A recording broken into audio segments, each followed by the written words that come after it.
The stars flickered over the dusty moonbase where the humans had taken shelter after the collapse of their forward command. The last skirmish against the Zetheri Empire had drained their supplies, broken their lines, and left only silence between. Explosions. But silence didn't mean safety. Captain Eli Barrett stood beside the airlock door, rifle in hand, scanning the motion sensors. His team had fallen back just hours ago, but they weren't sure who or what followed. The Zetheri weren't known for mercy. They were elegant, silver-skinned warriors with long hair like flowing silk and words as sharp as blades.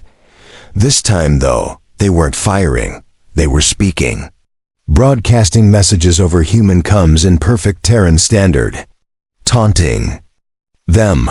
One voice in particular, soft, female, confident, kept asking for the one who spoke strange. She meant Eli, they didn't know why. Maybe it was because of what he'd accidentally said on the battlefield, before the fight broke loose. Maybe it was because he'd uttered a single phrase, just one line in her tongue. A language humans weren't supposed to know. Eli hadn't even realized what he said until afterward. It had slipped out while trying to calm a captured soldier. The soldier had frozen, and then screamed. Then begged. He'd learned it from old records. Buried in the deep archives of linguistic war logs, one phrase. A warning. Or maybe a promise. Inal. Sothar Velkani. He didn't know what it meant exactly. Only that it turned the enemy pale. Now, the voiceover comms kept repeating requests. Send me the Terran with the strange words. Each time, the voice laughed after speaking. Almost playfully, mocking him. Teasing his accent. But today, the laughter had stopped. When the door buzzed and the external scan showed a diplomatic envoy rather than an armed battalion, everyone expected a trap. But Eli volunteered to meet them. Or rather her. She walked in with grace no human could fake. Tall, with glowing green skin and silver armor that shimmered with energy fields. Her hair, long and vivid like living neon vines, cascaded over her shoulder plates. Her eyes locked on him instantly. She smiled. Not out of kindness but curiosity. You, she said, voice echoing like wind through crystal. The one who spoke. My name without permission. Do you know what you said? The others raised their rifles, but she didn't even flinch. Her guards stood still. Tension snapped across the room like stretched wire. Eli didn't move. He stepped forward slowly. It was an accident. I didn't mean offense. She tilted her head. You pronounced it correctly. No translator. That is impossible. He hesitated. I studied your people. I listen well. She laughed lightly. No Terran listens that well. Say it again. He took a breath. Inal Sothar Velkani. Everything changed in that instant. Her guards twitched. One almost reached for his weapon. But the princess, the alien royal herself, stepped back like she'd been hit. Her eyes widened. Her mouth opened slightly. No laughter now, no teasing. Just silence. Then she whispered. That phrase was banned centuries ago. Only those of the old tongue, those who remember the lost vows, know it. Eli blinked. What did I say? She didn't answer right away. Then she stepped closer, studying his face like a puzzle. You don't even know, do you? You just said it? It was in a research file. I thought it was a surrender phrase. Her voice was calm, but edged with something older than war. That phrase means, my soul heard yours before birth. It is not a surrender. It is a bond declaration, a claim. Ancient, forgotten, forbidden. Everyone froze. No one dared breathe. Ele felt cold sweat trail down his spine. The princess looked at her guards, then back at him. You cannot unspeak it now. You've invoked something sacred, and now I must answer it. I didn't mean to. She lifted one hand to silence. Him. Intent is no longer relevant. The human soldiers whispered behind Eli. The princess ignored them. Her expression had changed. No longer teasing. Not even angry, just serious. Deeply serious, she turned toward the exit. I will return. In 3 moons, prepare yourself. For what? She looked over her shoulder, eyes glowing faintly. You invoked a courtship right of the Zathari high bloodlines. And as queen in line, I must respond. Eli's voice caught. Wait, I'm not.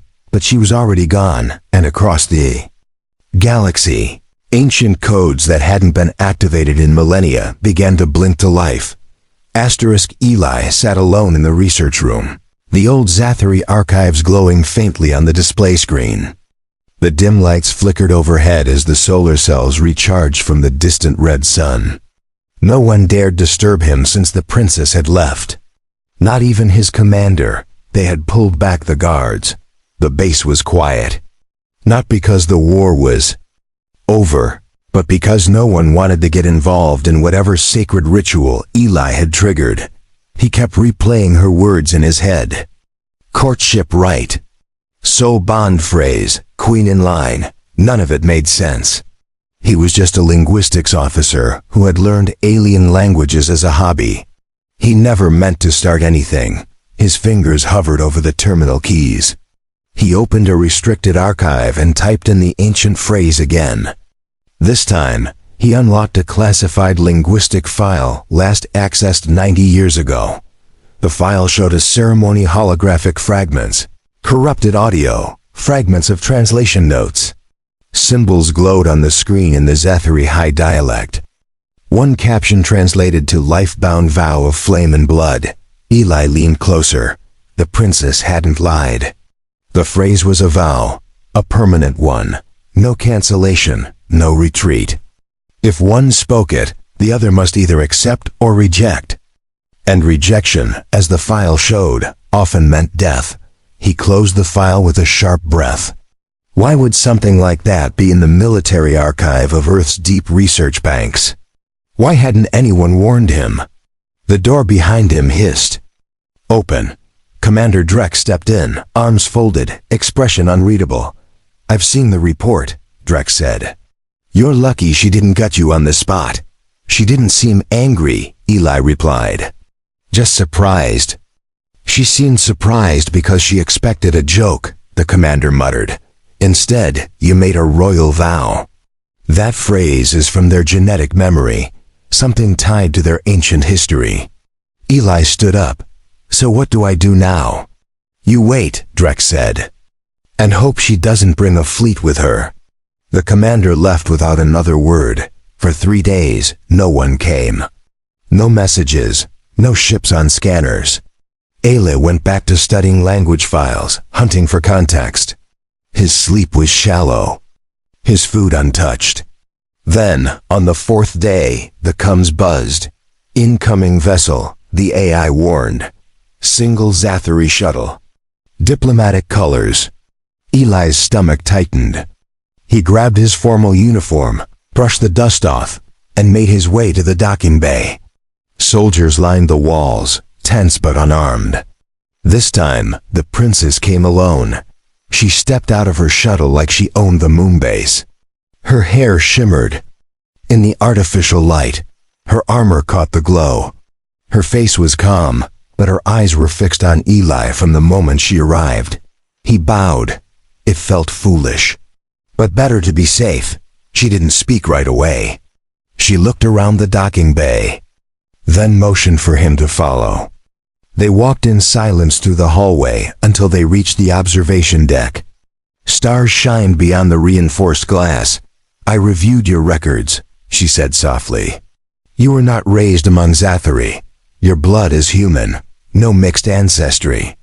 That's correct, Eli said. Then how? She asked.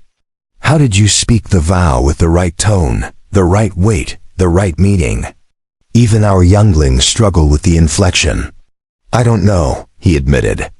It just felt natural. When I said it. She looked at him longer this time. Her lips curled slightly. That's why the stars moved. What? There is a legend, she said, that the true bond will awaken when the vow is spoken not from memory, but from soul. When the stars tilt to listen. He wanted to say something logical, something human, but he couldn't. He just nodded. She stepped closer. Her voice softened again. I teased your accent because I thought you were amusing. I didn't expect the bond call. Now everything has changed.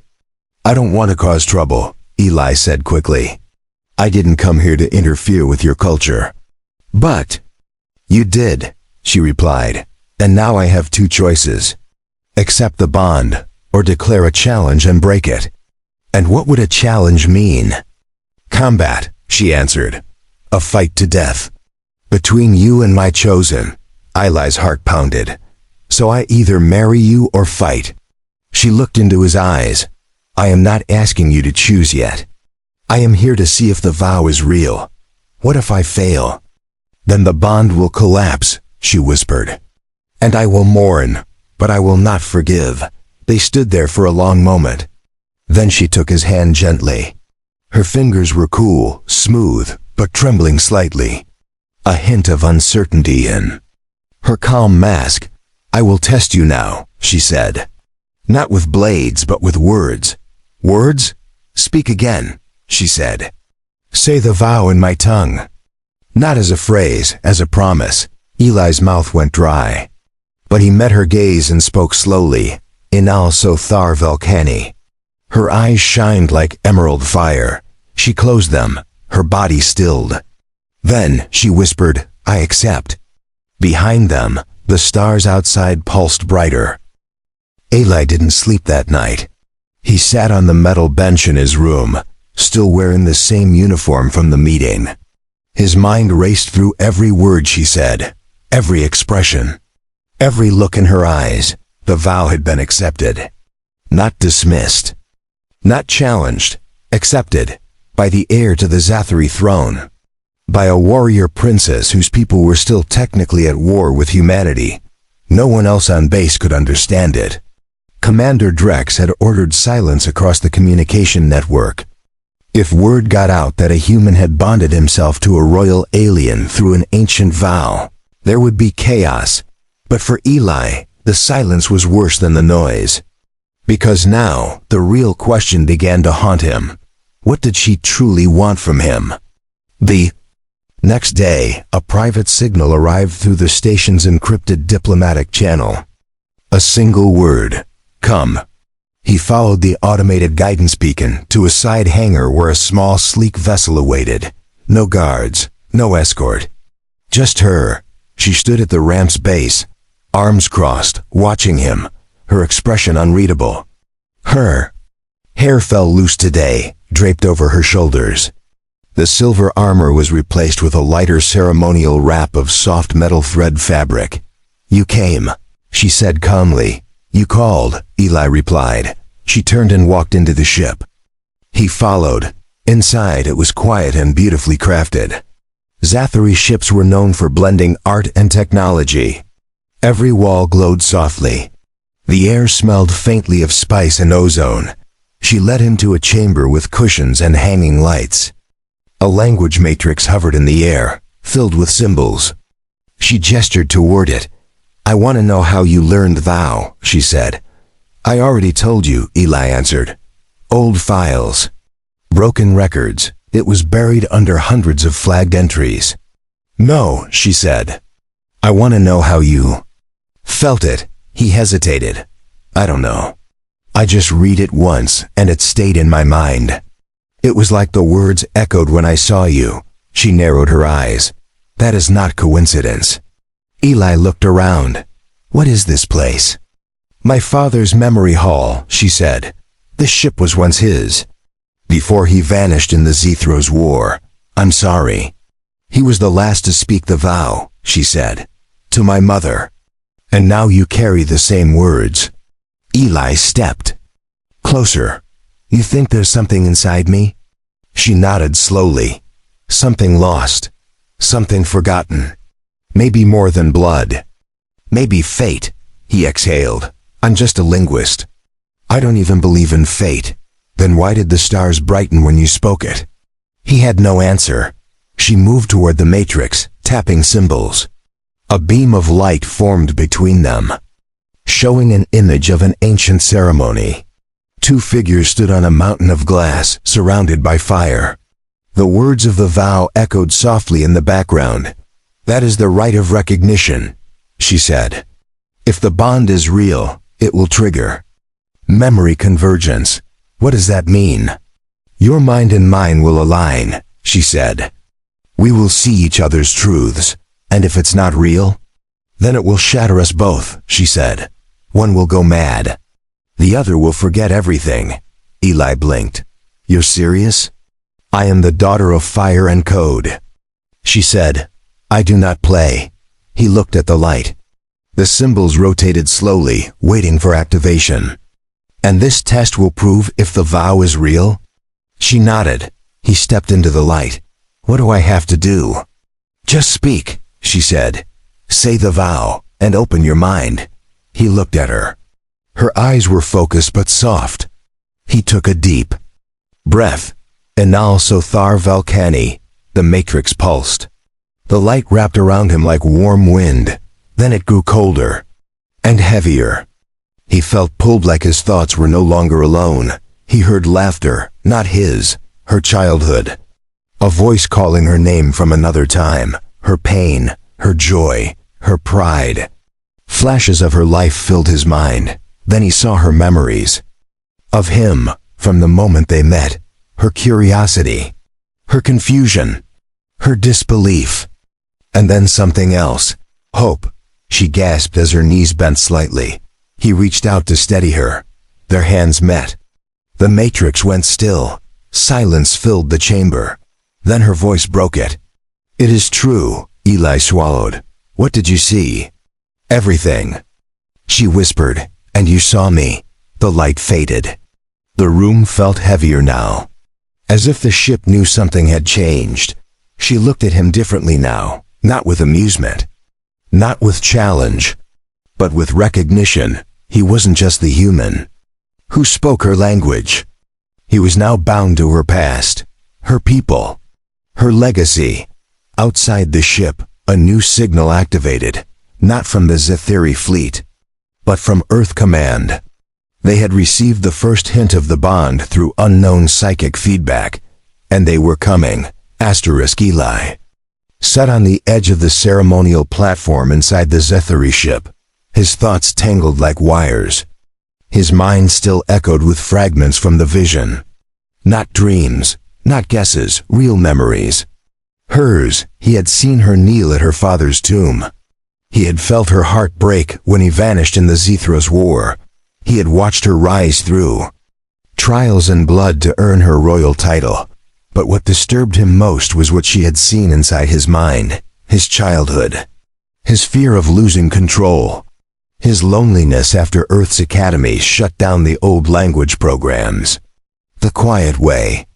He had searched for meaning in dead words. She stood near the window now, her hand pressed to the smooth glass as she looked out toward the stars. Her expression was calm but distant. The light of a nearby moon outlined the shape of her face. "You didn't flinch," she said without turning. Most minds collapse under the merge. Even some Zetheri warriors scream when forced to see their truths. "I saw yours," Eli replied, "and you saw mine." "You hid nothing," she said, "not even the fear." He stood slowly. "Isn't that what the bond demands?" She turned now. "Yes, and you passed it." He walked toward her. "So what happens next?" She raised her hand. A glowing orb floated into the air from her wrist device, a message beacon. "We wait. Your people know. They've detected the merge. My people will know too. War? Not yet," she said. "But it will come if we do not act." Eli stared at the orb. "What do they think I am now?" She didn't smile. "They will think you're dangerous. They will think you've cast a spell on me." He shook his head. "But I haven't." "They don't care," she said. "They fear what they do not understand. A human binding himself to Zetheri royalty is forbidden." "Then why did you let me speak the vow?" "Because I wanted to know if it was real," she said. "And now I cannot undo it." The orb pulsed. A voice emerged in Zathari, sharp, cold, demanding. The princess closed her hand over it, ending the message before Eli could ask. She looked at him again. My mother knows. She is summoning the court. What does that mean? A trial, she said. Before the elders. You will be judged by ancient code. Judged for what? Speaking? For daring to touch fate. Eli took a step back. I didn't ask for any of this. But now it is yours, she said. You must face it. A soft alarm chimed from the ship's control panel. She turned and walked swiftly toward it. Her fingers danced across the interface. A display showed 3 Zathari battlecruisers approaching. They came fast. Eli muttered. She answered without emotion. My mother does not wait. Eli stood beside her. Will they fire? No, she said. Not while I'm aboard. But if you flee, they will destroy your base. He stared at her. You're protecting us. I am protecting you. She corrected. Why? Because something inside you called to me before you ever opened your mouth, she said. The vow only confirmed it. Eli looked at the floor. I'm no prince. I'm just a translator. No, she said. You are more than that. You are a mirror. You reflected something long buried inside my people. He looked up again. What now? You will come with me, she said. To the capital, alone? I will be with you, she said. But once we arrive, I cannot shield you from their questions. I'm ready, Eli said. No, she said. You are not. But you're willing. That is enough. The ship detached from the moonbase minutes later. Eli didn't look back. The stars ahead seemed closer now, like they were leaning into. Listen. Inside the ship, the princess prepared a ceremonial chamber, a place for truth-speaking.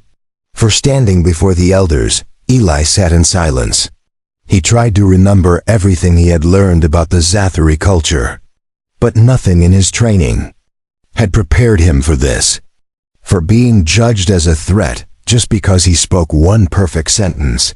Hours passed before the capital world appeared on the horizon. A blue-white giant surrounded by shield rings and towers taller than mountains. It shimmered with beauty and danger. The ship descended slowly. A message lit up on the panel. A single line written in ancient script. Bring the bound human to the Hall of Flame. The princess read it. Then looked at Eli. It has begun, she said. He nodded once. The Zathari capital world hung beneath them like a jewel. Eli stood beside the princess in the docking chamber as the ship locked onto a floating palace suspended in mid-air. Silver bridges connected towers that pierced clouds. Soldiers stood at attention along the landing path, their armor trimmed in royal blue. No one raised weapons, but the silence was thick with judgment. The princess wore a formal crown now. A light circlet of crystal and silver wrapped around her forehead. Her robes shimmered with symbols only Eli could half read. They told stories of lineage, of war, and of ancient laws. As the doors opened, she spoke calmly. You will walk behind me. Do not speak until asked. Do not bow. Do not flinch. He nodded. They stepped forward. The Zathari guards parted to let them pass. Whispers followed, low and sharp. Eli didn't understand every word, but the tone was clear suspicion, disbelief, even fear. Inside the Hall of Flame, the air grew warmer. A vast chamber lit by floating fire orbs stretched before them. Elders lined the edges, robed and still. Their eyes glowed faintly beneath veils of smoke-colored fabric. At the center stood a ring of glowing stone. The princess led him there. She did not speak again. She simply looked forward as a taller figure stepped into view. The Queen Mother. Her presence was undeniable. Her skin shimmered with the sheen of power. Her voice cut through the chamber without effort. You bring a human to stand within sacred stone. Why? The princess answered without blinking. Because he spoke the words of the bond. The queen narrowed her eyes. And you accepted? I did. Gasps echoed from the walls. One elder rose, his voice brittle but sharp. Then he must be tested. The flame does not lie. Eli whispered, "What is the test?" The princess glanced at him. "Stand still, no matter what happens." The floor shifted. Fire swirled around the ring. Symbols lit up beneath his feet. A column of light rose, pulling heat and memory into the air. Then, a voice not his own spoke from the flame. "Who are you?" Eli stood firm. "My name is Eli Barrett, human, linguist, officer of Earth's Exploration Division." The voice responded, "What did you speak?" "The vow, Enal Sothar Valkani." The flame pulsed, burning brighter. "Do you know what it binds?" "I know now. It binds more than words. It binds futures." The fire grew still. The voice changed. It became his own, then hers. Then both mixed together. "Do you accept her soul?" He breathed deeply. "Yes." The flames dropped. The heat vanished. And silence fell. No one moved. Then the queen raised her hand. "The bond is confirmed. By fire, by code, by truth." An elder stood quickly. "Then he must be marked." The princess stepped forward. "I will do it." A blade of light formed in her hand. Thin, sharp, and glowing with the same pattern Eli had seen in her memory. She looked at him. "This will not hurt, but it will change you." He nodded. "Do it." She placed the blade over his chest. Not touching, just hovering. A line of energy ran across his shirt, through his skin. He felt warmth, then pressure. Then clarity. A mark formed, a symbol in Zathari script. It glowed faintly. Everyone in the chamber bowed their heads. The queen spoke again. "The human is now bound by right. But the people will not accept it easily." "What do you mean?" Eli asked. "They will see you as a trick," she said. "Unless you prove yourself." Another elder stood. "Let him walk the gauntlet." The princess turned sharply. "That right has not been used in centuries." "All the more reason." The elder said, "Let him face what the ancient suitors once faced. If he survives, he is no longer outsider. He becomes part of our history." Eli looked at the princess. "What is the gauntlet?" "A trial," she said. "Not of battle. Of spirit, of knowledge, of memory. It breaks the weak." He straightened. "I'll do it." Her hand touched his. She didn't stop him, but her fingers gripped tight. The queen nodded once. "Then let it begin at sunrise." That night, the princess brought Eli to a quiet garden suspended in air. The stars above flickered through the clear dome. "You do not have to do this," she said. "Yes, I do," he replied. She looked at him again, searching his face. "If you pass, no one will question us again. And if I fail, they will erase your name," she said. "From every archive." He smiled slightly. "Then I'll make sure they can't forget it." The first light of dawn touched the dome. The gauntlet was older than the city that surrounded it. Built when the Zathari still feared the stars. It had tested generations of leaders, warriors, and scholars. Now it would test a human. Eli stood barefoot on the glass-like floor of the entry chamber. Light pulsed beneath his feet. The princess stood behind him, silent, watching as a group of elders activated the trial sequence. "You will face 3 rooms," one of them said. "Each challenges a different part of the soul, memory, knowledge, truth. Pass all 3, and you will be known as bound." Eli nodded. His heart pounded, but he didn't show it. The door slid open with a hum. Inside, the first chamber glowed green. It felt warmer than the hallway. He stepped in, and the door sealed shut behind him. A voice echoed, "Face your oldest memory." The room dimmed. In the darkness, shapes formed. He saw a small house, a broken window, a child hiding under a table. It was him, years ago, during the earthquake riots. His mother had screamed outside, trying to stop looters. His voice had been silent then, too afraid to speak. too afraid to help. Now the voice called again. "Speak the words you could not." Then Eli closed his eyes. "I'm here. I'm not afraid. I won't run." The memory faded. The green light turned blue. Room of memory complete. The second door opened. Eli stepped forward into the chamber of knowledge. Symbols appeared. On floating walls, spinning rapidly. Ancient Zathari scripts, glyphs, patterns from extinct dialects. A disembodied voice spoke.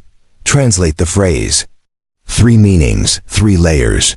The phrase floated in front of him. "Talane rek xanther," he whispered. First meaning, 2. Rise from flame. Symbols shifted. Second meaning, to endure betrayal and still walk. They flickered again. Third meaning, to be reborn in the eyes of another. The room vibrated slightly. Then calmed, room of knowledge complete. The third and final door opened with a slow hiss. Cold air met his skin. The chamber of truth had no walls, just endless sky above and white light all around. The voice here was softer. "Speak your deepest lie." Eli froze. His throat tightened. Then he whispered, "That I don't need anyone. That I can do this alone." The wind in the chamber shifted. "Now speak your hidden truth." He looked up. "I don't understand why she chose me, but I want to be worthy of it." Silence answered him. Then a single bell tone rang out. The light warmed. The wind vanished. A path appeared, leading back to the central hall. The princess waited at the exit. She wore no crown.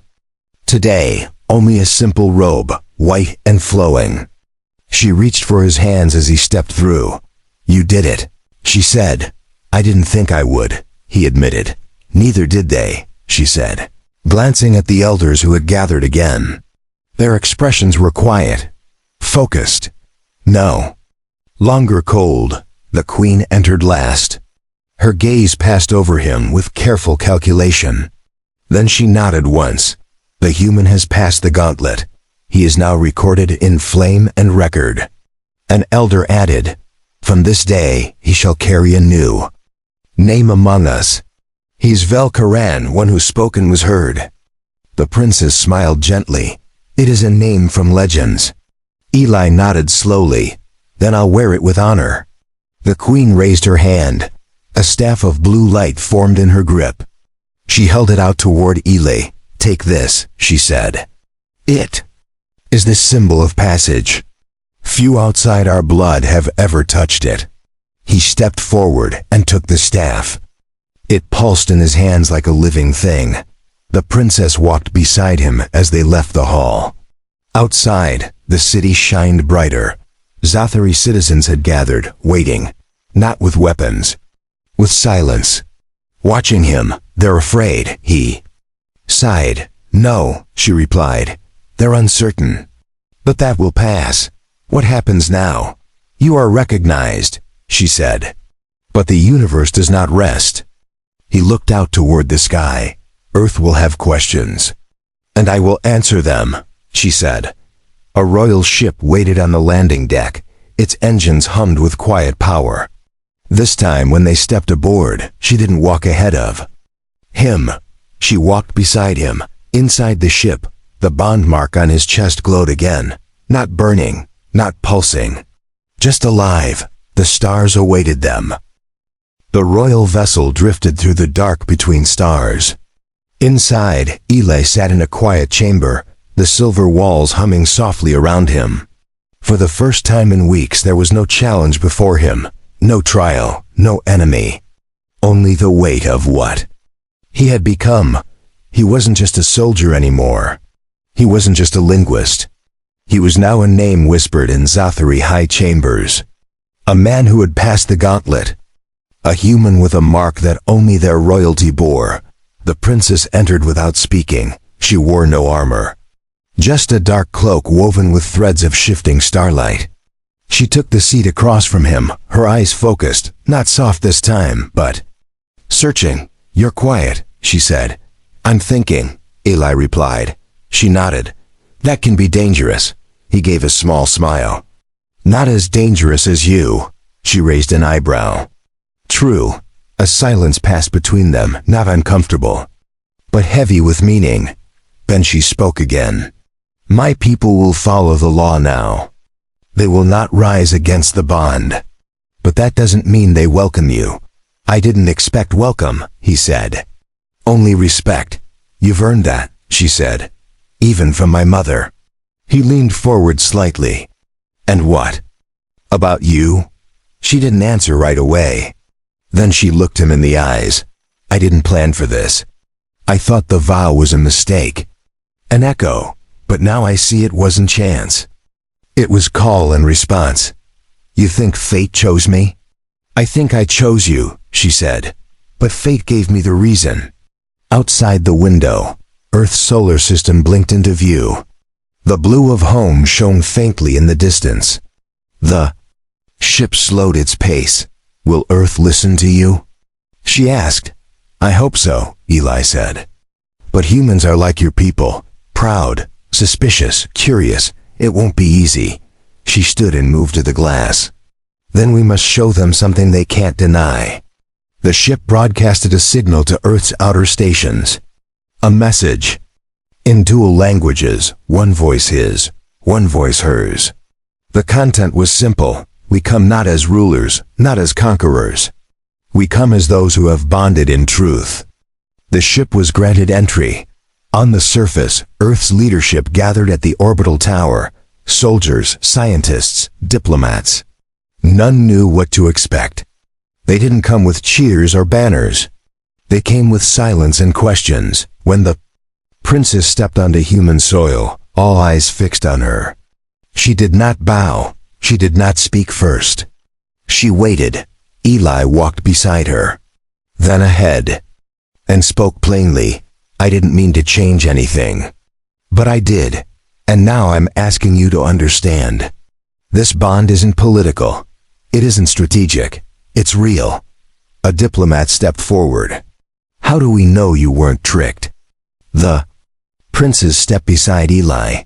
Because I would not bind myself to weakness. And he did not ask for power. He asked only for meaning. And he gave truth in return. Whispers moved through the crowd. Then a scientist raised her voice. You activated a Zothary flame trial. We registered the pulse from deep orbit. No human has ever done that. He did, the princess said. Because he spoke with more than his mouth, the council debated. The military stood still. But the people watching through the broadcast around the planet had already begun to decide. They didn't see war. They didn't see fear. They saw something different. They saw peace wrapped in courage, honor born of humility, and love growing between species that once knew only conflict. Eli returned to the command platform later that evening. The princess joined him there, looking out over Earth's curved horizon. Do you think this will last? She asked. Think it has to, he said. She reached out and took his hand. Not for display, not for diplomacy, but because she wanted to. You're still hard to understand, she said. So are you. That's what makes this interesting. The stars began to rise over the horizon. Earth's moon climbed into view. Ships from both worlds hovered above, watching but not threatening. We've become a bridge, Eli said. Then let us hold, she replied. And so the bond once spoken in forgotten language became a living promise. Not forged by war, not sealed in blood, but spoken from one soul to another, and across the stars. Both human and alien began to believe again in something that hadn't existed for generations. Hope. Asterisk. Peace did not arrive all at once. It never does. Between two species shaped by war and pride, trust was slower than any treaty. But something else grew faster than diplomacy. Respect. Eli stood on the edge of a newly constructed embassy dome. It floated above neutral ground, an orbital station, co-built by both Zothary and humans. The structure shimmered in layers of steel and living crystal. Below him, diplomats from both worlds passed without guards. Scientists from Earth shared technology with Zathari engineers. Children from both species played in low-gravity gardens, their laughter echoing in unfamiliar languages. The princess stepped beside him, her cloak billowing softly in the artificial wind. She said nothing for a moment. She only watched. "They're not looking at us anymore," Eli said. "No," she replied. "They're looking at each other, and they're not afraid." "Not yet," she said. "But they will be again." "That's how people are," he nodded slowly. "Then we'll remind them again." "And again after that," she said. The ceremony was set to begin soon. A formal acknowledgement of the bond, not just between her and Eli, but between two civilizations. The Council of Flame and the Terran Union had both ratified it. History was changing in real time. As they walked toward the stage, hundreds of cameras hovered silently. This time, neither of them hesitated. They stood beneath the twin banners of Earth and Zathar. The Queen Mother herself appeared on the stream. From afar, Commander Drek stood nearby, watching with quiet pride. A diplomat approached with a data crystal. "By ancient law and new accord," she said, "do you affirm this union before both peoples?" Eli looked at the princess. "I do." She looked back without blinking. "I do." The crystal glowed. The platform lights dimmed. A pulse of color spread outward, a wave of blue and green light weaving around the dome's edge. It was done. Later that evening, the princess brought Eli to a private room behind the council hall. The stars were brighter here. The windows stretched from floor to ceiling, letting in the slow drift of nebula light.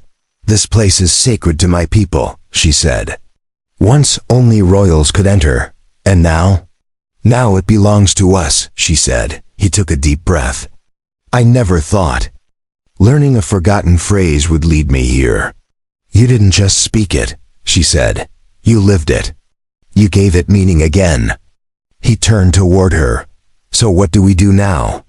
"We rebuild," she said. "We teach. We lead by example." He smiled slightly. "No pressure then," she laughed gently. "None at all." They sat in silence, hand in hand, as the stars outside shifted slowly. Somewhere on Earth, news anchors debated policy. Somewhere on Zathar, children studied his name as part of the new lexicon. But here, in this room between worlds, there was no crown. No flag, just two people who had spoken. The oldest words in the galaxy, and made them real again. The door buzzed once. A young Zathari entered, carrying a scroll sealed with Earth's emblem. He bowed and handed it to Eli. "What is it?" she asked. Eli opened it. "An invitation. From the Academy of Unified Science and Culture. They want you to teach?" "They want us both," he said. "Language, history, unity," she smiled. "Then we'll go. And what will we teach them first?" She leaned closer. "That every great story starts with a single word, spoken from the heart." He nodded once, and so the war between their peoples did not end with bloodshed or surrender. It ended with a phrase, a vow, spoken with honesty, heard with wonder, answered with courage, and the galaxy would remember it, not because of armies, not because of weapons, but because two voices, once strangers, found harmony in an ancient song, together.